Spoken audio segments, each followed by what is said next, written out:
हमारा फ्यूचर ज़्यादा सेफ बाहर ही है, क्योंकि बाहर मेरिट पे लोग आते हैं। यहाँ हमारे पॉलिटिशियंस अपने बच्चे आगे कर देते हैं, और चाहे एक बंदा अपनी 20 साल की एजुकेशन लगा रहा है, सब कुछ कर रहा है, लेकिन एट द एंड आपकी सीट पे कोई और बैठा हुआ है और आप उसके बारे में कुछ नहीं कर सकते, अदरवाइज आप उठाए जाओगे। वो जो एक हमारी यूथ है जो कि एक साइडलाइन हो गई है, वो ये समझती, उनको एजुकेशन लेट से रेगुलर स्कूल से नहीं मिल रही या कॉलेजेस में यूनिवर्सिटीज में वो एजुकेशन नहीं मिल रही, उनको आप क्या एडवाइस करेंगे कि वो कैसे इस वैक्यूम को, इस शॉर्ट कमिंग को पूरा करके इस टेक्नोलॉजी से फ़ायदा उठा के अपने आप को एक्सेल कर सकें? यही है कि हर चीज़ का फ़ायदा भी होता है और नुकसान भी होता है। अब आप लोगों की जनरेशन को जो मसला है ना, वो यही है कि हम गलत चीज़ों की तरफ जा रहे हैं इंटरनेट की वजह से। तो हम इसी को एक पॉजिटिव वे में भी इस्तेमाल कर सकते हैं, और इस्तेमाल करके यही कि हम लोग नया स्किल सीख सकते हैं जो कि हमें नहीं सिखाया जाता एजुकेशन सिस्टम में। हमारे सिस्टम में ज़्यादा है कि बस याद कर लो इन चीज़ों को, आगे आपको भूल जाएगा, याद भी नहीं होना। सर सैयद को फलानी चीज़ पसंद थी या गालिब को आम पसंद है, इसका हमें कोई फ़ायदा नहीं होना प्रैक्टिकल लाइफ में। तो हम कोई स्किल सीख सकते हैं इंटरनेट से। अब जैसे आजकल फ्रीलांसिंग बहुत ज़्यादा चल रही है, तो इसी तरह और भी बहुत सारी चीज़ें हैं जो हम लोग इंटरनेट से सीख सकते हैं और फिर उसको अपना सोर्स ऑफ इनकम बना सकते हैं। तो ऐसा करना चाहिए हमें एज अ साइड हसल, ताकि हम लोग फाइनेंशियली भी इंडिपेंडेंट हो। फिर उससे हमारे पेरेंट्स का जो एतराज़ है इंटरनेट का, वही ख़त्म हो जाएगा। जेन ज़ी के अंदर ये जो एक सोच हम देखते हैं कि हमारा फ्यूचर पाकिस्तान से बाहर शायद ज़्यादा सेफ है, इस पे आप क्या कहेंगे बसीरत? ऐसा ही है, हमारा फ्यूचर ज़्यादा सेफ बाहर ही है, क्योंकि बाहर मेरिट पे लोग आते हैं। यहाँ हमारे पॉलिटिशियंस अपने बच्चे आगे कर देते हैं, और चाहे एक बंदा अपनी 20 साल की एजुकेशन लगा रहा है, सब कुछ कर रहा है, लेकिन एट द एंड आपकी सीट पे कोई और बैठा हुआ है और आप उसके बारे में कुछ नहीं कर सकते, अदरवाइज आप उठाए जाओगे। तो ये बहुत एक अजीब सी चीज़ है हमारे मुल्क में, जो कि जाने का नाम ही नहीं ले रही। हालांकि इतने साल हो गए हैं, और एक जो कि कहा जाता है कि पाकिस्तान डेमोक्रेटिक मुल्क है, जो कि बिल्कुल भी नहीं है। तो उसमें ऐसी चीज़ें नहीं होती, लेकिन अनफॉर्चुनेटली हम देखते हैं कि पाकिस्तान में ये है और बाहर ये नहीं है। इसीलिए हमारा फ्यूचर बाहर ज़्यादा सिक्योर है, क्योंकि हमें पता है कि अगर हम लोग मेरिट पे जाएंगे तो हो जाएगा हमारा एडमिशन, या जो भी आपकी सीट मिल जाएगी, जॉब्स मिल जाएंगी, एग्जैक्टली अच्छी जॉब्स मिल जाएंगी। और जो टॉलरेंस लेवल आप देखते हैं हमारी सोसाइटी में अब्दुलरहमान, कि आज हम किसी से डिसएग्री करते हैं तो उसको डिसरिस्पेक्टफुल समझा जाता है, उसकी ईगो हर्ट हो जाती है।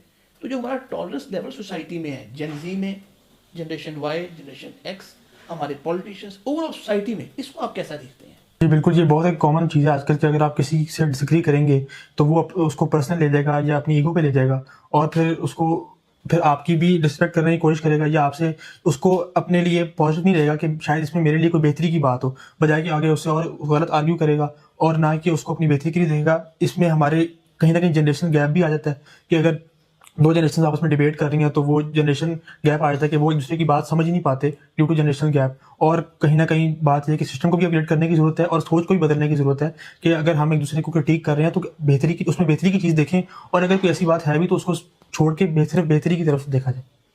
अच्छा, इसमें जो वेस्टर्न कल्चर है जो कि अभी से नहीं कह लें पिछले 30-40 साल से, उसमें एक बहुत freedom of speech, freedom of thinking, सारी चीज़ें आई, और उस कल्चर से, उनकी इस सोच से, क्योंकि वहाँ पे जैसे मैं अमेरिका को कोट कर सकता हूँ कि जो आपस में कॉन्वर्सेशन है even in different age groups, वो बहुत ओपन है। मतलब वहाँ पे अक्सर वो किसी को, बड़े को भी उसके नाम से ही बुलाते हैं, मतलब वो कोई उसके लिए सर या इस तरह की चीज़ें जैसे हमारे यहाँ होता है वो नहीं करते, और कोई भी बात उनकी जनरेशन जो है वो बहुत खुल के कर सकती है, उनको कोई डर नहीं होता, कोई इनहिबिशन नहीं होती कि मैंने ये बात कहनी है या नहीं कहनी है। इस चीज़ का हमारे जो कल्चर है, क्योंकि आप एक यंगर जनरेशन है, मेरी जनरेशन में तो ये नहीं था, और मेरा ख्याल है शराज साहब की भी जनरेशन में ये नहीं था काफ़ी। शराज साहब एक अलहदा एग्जाम्पल है, लेकिन बाकी जो आम जनरल पॉपुलेशन है उसमें ऐसा नहीं था। और अभी भी मैं जब उन लोगों को देखता हूँ तो आज भी वो रिलक्टेंट हैं बहुत सारे। आप लोग वेस्ट की उस वैल्यू को जिसने वहाँ पे लोगों को ओपननेस दी, यहाँ पे उसका कितना इन्फ्लुएंस है आपकी जनरेशन के ऊपर? आई थिंक हमारी जनरेशन ही है जिसको हुआ है इस बात का एहसास कि फ्रीडम ऑफ स्पीच बहुत ज़्यादा इंपॉर्टेंट है, और शायद वो इसलिए भी है क्योंकि आजकल बहुत ज़्यादा ऐसे हालात चल रहे हैं जिसमें हमें ज़रूरत है बोलने की, लेकिन वो हमसे छीन ली जाती है। कोई हल्का सा भी क्रिटिसाइज कर दे तो ईगो हर्ट हो जाती है हमारे हुक्मरानों की, और वो फौरन लाइक आपके करियर पे आ जाते हैं, आपके पर्सनल लाइफ पर आ जाते हैं। तो इसलिए हमारे अंदर बहुत है फ्रीडम ऑफ स्पीच का, जो कि लेकिन होना इसको चाहिए। मैं थोड़ा हुक्मरानों से दूर रखते हैं, वैसे अपने एल्डर्स से, आपके घर में पेरेंट्स हैं, बड़े बहन भाई हैं, फैमिली रिलेटिव हैं, टीचर्स हैं, स्पेशली टीचर्स, क्या उनके साथ आप खुल के बात कर सकते हैं, अपना एक्सप्रेशन कर सकते हैं अपने टीचर्स के साथ? नहीं, मेरा नहीं ख्याल कि इतना हम लोग कर सकते हैं, क्योंकि मेरा ख्याल है ये सारी आपकी मेंटालिटी की गेम है। अगर आपका दिमाग एक्सेप्ट ही नहीं कर रहा कि ये जो मुझसे छोटा है ये बोल रहा है, ये ठीक बोल रहा है कि नहीं, तो फिर आप उसकी बात ही नहीं सुन सकते। हमारे बड़ों में एक मेंटालिटी है कि हम ठीक हैं और वो गलत है। तो ये I think it needs to be changed.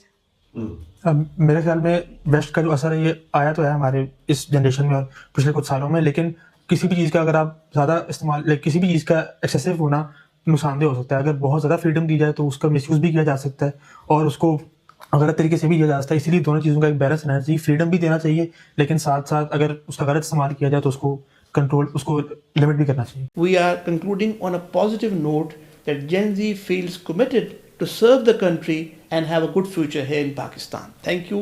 God bless you. Thank you God bless बेटा, Pakistan. Thank you very much.